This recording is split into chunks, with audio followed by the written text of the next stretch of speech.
The biggest concern, I think, for the citizens is we need to, it's inevitable that trees are going to die, and to protect the community, we need to try to remove the trees before they die and leave branches start falling out of them. It's going to present a problem as far as monetary for the city. We've got a $1.2 million budget, and we're probably looking at $250,000 to take things out, take all the trees out. So it's a safety issue for the community. Unfortunately, ash does not stand very well after it's died.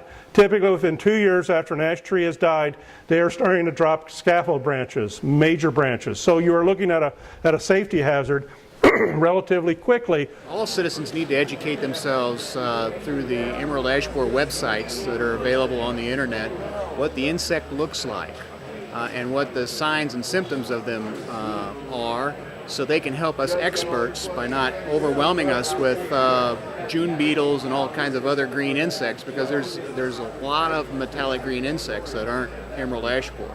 So the best thing they can do is educate themselves through emeraldashborer.com, emeraldashborer.info is what it is, and that they should do that because it's inevitable. If they have an ash tree, they're probably going to have the emerald ash borer within the next 10 years. You start looking at cutting down trees at $500 to $1,000 a piece, somewhere around in there. You can't cut down hundreds of trees without a lot of money, and so the money is not there to do a lot of that. And so there is a possibility that if you treat your ash tree that has emerald ash borer in it, regardless of what you have done, you could be forced to cut down your ash tree, but the likelihood of that is relatively small. I would even say very small. Okay. There are several things that professionals can use. People that are licensed to apply pesticides can be using, commercial people, arborists, landscapers, as well as city municipality people, etc. And at the top of that list is imidacloprid or imidacloprid. It's been around for many, many years, probably since the early 1990s. It's commonly used for controlling grubs as merit insecticide.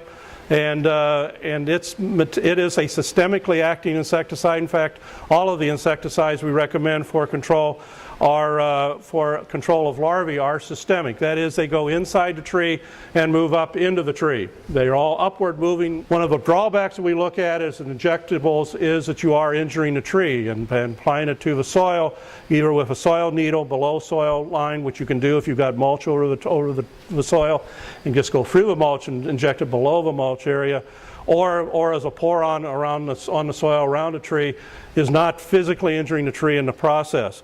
We are looking at all of these materials having relatively low impact on the injection site, but it is going to take typically 3 years or so, 2 to 3 years, for new wood to be laid over the top to where the injection point is not an area where transport is reduced in that particular area. So a lot of it has to do with how big the holes are, how far apart they are, how many you put in. There is another option, and that is dinoteffuron, sold as Safari. It's applied in a pentrabark material, which actually moves through the bark of a tree. Pentrabark has a tendency to turn the bark a light whitish color, so there is an obvious thing associated with that. We normally don't recommend foliar and bark sprays of insecticides unless you happen to find the insect infestation at a situation when the adult beetles are actually emerging from the tree.